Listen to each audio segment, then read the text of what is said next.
All right, everyone, welcome back to another Star Wars Galaxy of Heroes video with Fat Phil. Still a little bit under the weather, but I am committed to getting you guys this content that you so much deserve, to be honest. Like, you guys give me a lot of support. The least I can do is get a video out here. So thank you guys again for continuing to watch this. I am going to be pausing a lot today to take sips of water just to make sure that we keep the voice somewhat better. And I want to give a shout out here in the comments to Star-Lord, or it's a Jedi, and he says, your voice is losing mastery as the video goes on. And I just thought that was really funny. Like, that's such a great comment. Like, really good joke to, like, you know, Star Wars Galaxy of Heroes siphoning mastery away. So thank you guys. Let's give a shout to our channel members, as always, for their continued support. If you're ever interested, that link is down below, along with a link to Discord. Go check it out. Thank you guys again for keeping the faith, for believing in me, whether I sound like Robert Kennedy Jr. or apparently, you know, when I'm healthy, I sound like Andrew Tate. And I don't know that those are two people that you necessarily want to be sounding like, but each their own. Thank you guys for continuing to just, you know, support me through good, bad. Thank you all. Let's get in here. Let's talk about some bonus crystals.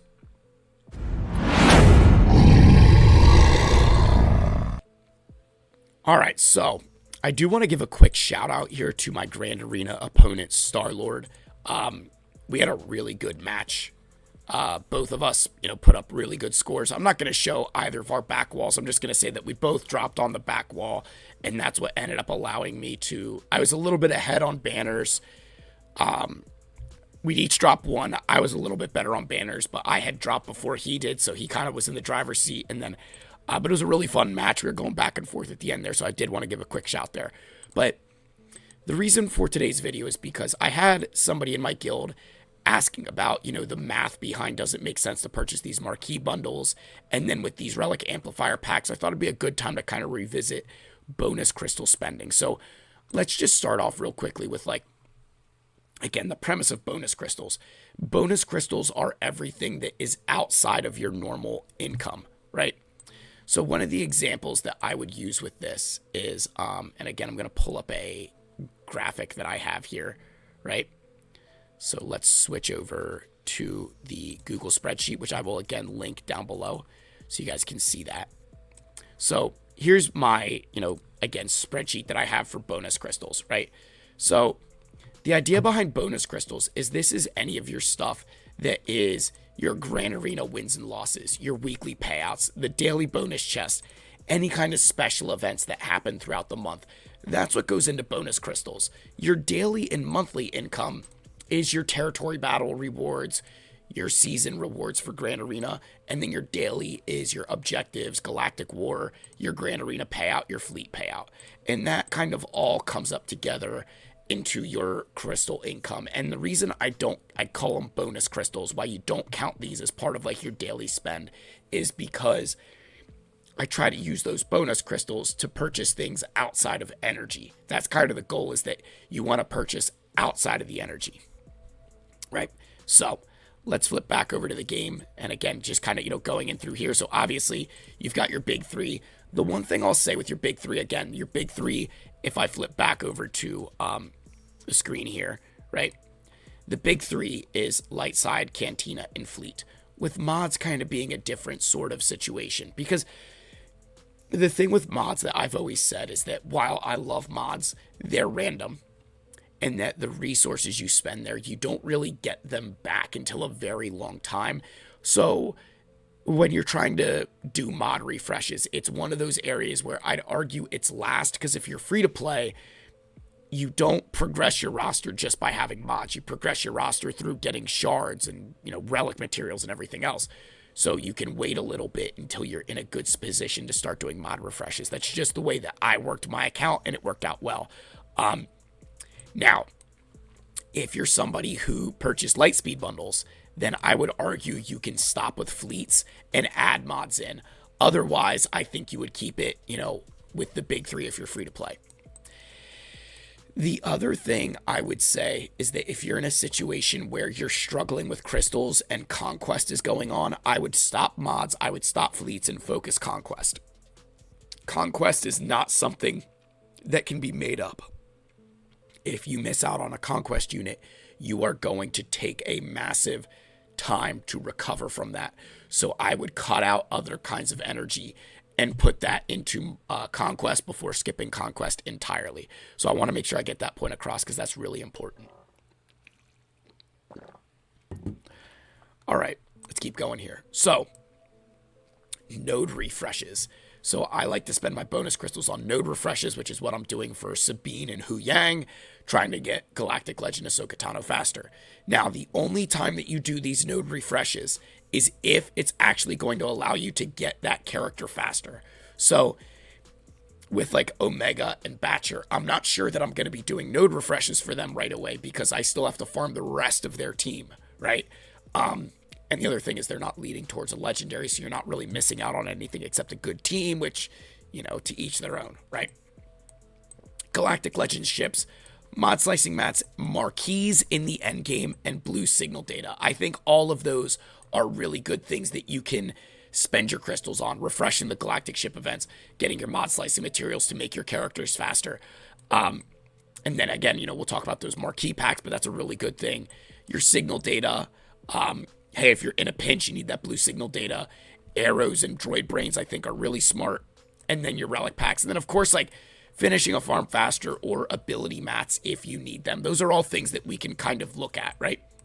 And finishing a farm faster kind of goes back up to this point that only if you're going to finish your farm faster. And like this is even going into, hey, I'm doing node refreshes for Sabine, but I'm going to be in a position where I can still get Ahsoka Tano faster if I purchase shards of Hu Yang and Sabine even on top of their refreshes.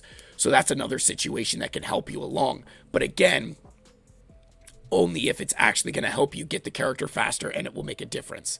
So I wanted to at least touch on this because I think a lot of times with bonus crystals, players kind of, you know, get a little bit confused. Now, marquees. If you're not purchasing the episode pass, remember, the episode pass gives you extra shards of the new marquee units. And the reason that is significant is because getting an extra 20 shards of that marquee unit opens up tier 3. In tier 3, you get an extra 5 shards a day, every single day. So you're going to get an extra, I think, like 40-ish shards, 40, 45 shards from this tier, along with Kyrotech.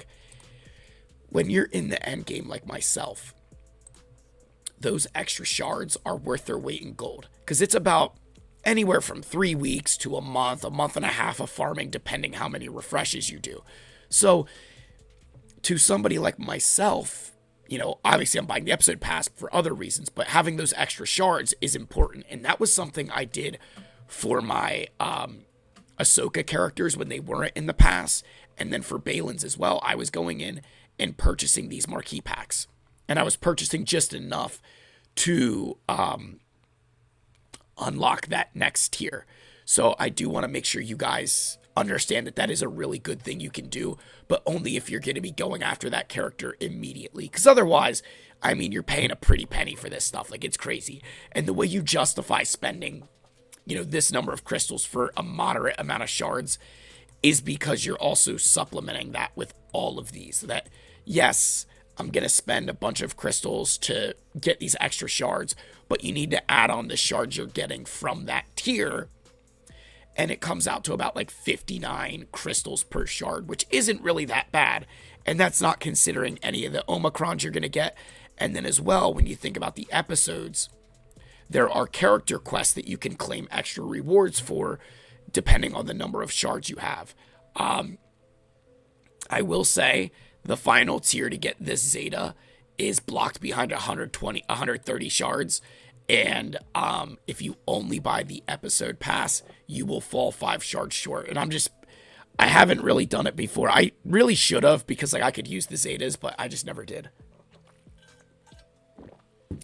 So I do think the marquee packs can be really good value there if you are free to play in the end game and you're trying to progress your account further. That's a really good way. Now, these relic amplifier packs. These are one of the most, if not the best ways to get relic resources. And there's a couple of these packs that I'd say are really well worth it. And there's a couple that I would say really not worth it so much. So in terms of like the you know, if I go to like the, so I have this whole relic farming guide. Again, I'll link this in the description as well. So Carbonite circuit boards, I think this is one of the best packs. It saves you so much time, and you have a 65% chance to earn more of these than farming light side 1D. And I think this is the fastest way to get Carbonite circuit boards. Like, you can really, really do well purchasing this. Bronzium's avoid. It's just not worth it. There's enough other ways that you can get bronzium wiring. I just don't think there's enough savings there. Chromium transistors, I don't even cover. Same with the rhodium heat sinks, not worth it. Electrum conductors, this is actually a pretty decent pack, to be honest. I'm not going to say it's fantastic, but it's pretty decent. There is some value here if you're really in need of them, but I would say that I would probably avoid it at all. I would avoid it in favor of other ones. Same thing with your like Zimital cards. Zimital cards, it's a pretty decent pack. Again, you got some decent savings over here when you look. Particularly if you buy a couple of them, you can get pretty decent savings out of it. But overall, there's enough easy ways to get these. Impulse detectors. Here's, I'd say, the biggest thing. I would avoid this. It's just, when you really look at the math behind it, you're not saving yourself a whole lot of crystals, right? When you look at this math, you're not saving a whole lot. So if you get a drop of 2 and a drop of 4, you're getting 6 total impulse detectors. And you're going to spend 1,000 crystals to earn 6 of them. If you break that down, the amount of crystals you're spending per piece, right? It's 166 crystals per piece compared to a shipment cost of 180. It's just not worth the value here. So I just don't think it makes sense to purchase this when you're not getting enough of your savings. And if you notice, for each of these, I kind of show you the savings that, hey, if this happens, this is how much you're saving. I mean, if you got a drop of 2 and a drop of 2, you literally lost crystals, right? Whereas every other one, there's still a chance that you are, somewhat, I think, at least breaking even, right? You're breaking even here. I think here it's somewhat of a break even. But for impulse detectors, you're literally losing on a drop of 2. So it's not worth it. But the Era magnifiers, in my opinion, are a pretty solid offer. And the reason for that is your initial pull is going to be at the shipment cost. But anything above that, you're rocketing, you're rolling, right?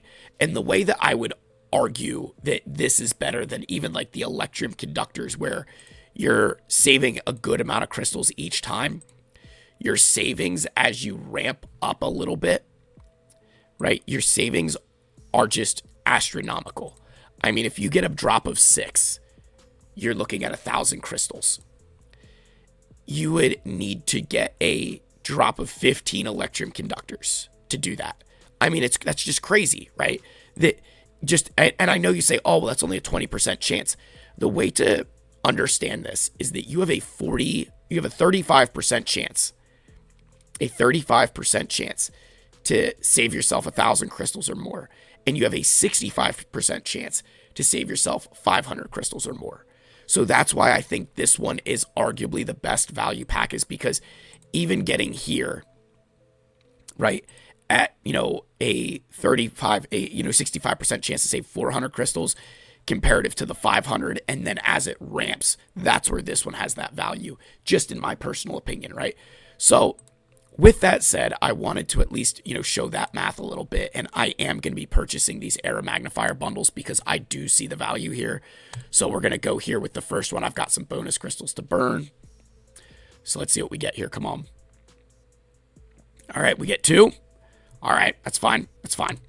Let's buy it again. Let's see if we can get some magic here. I'm not going to get it, am I? There we go. All right, we got 4.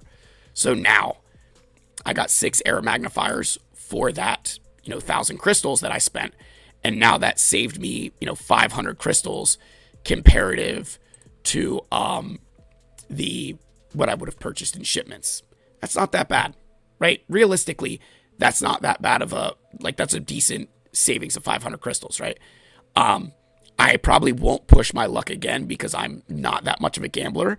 But I think that's a great, I'm really happy that that illustration worked out for you guys, that you saw the 2 and then the 4, because that is the most likely scenario. Those are the 2 most common pulls that you're going to get. So if you got anything more than that, you're rocking and rolling. And I think I hope this video helps with your bonus crystals, particularly around these Relic Amplifier bundles, because I think some of the other ones look a little bit shinier, but these Error Magnifiers is where you can save your money. And so now that 500 crystals that I saved on the Relic Amplifier bundle here, right, that I spent there, those 500 crystals could now potentially go help offset, impulse detectors. Obviously, a long way to go, but you get the idea that, like, I can now, hey, I've got 500 extra crystals that I could put towards my impulse detector budget. So, with that said, I hope this video helps. Like, subscribe, comment. I love you all. May the force be with you, and I'll see you in the next one. Cheers, my friends.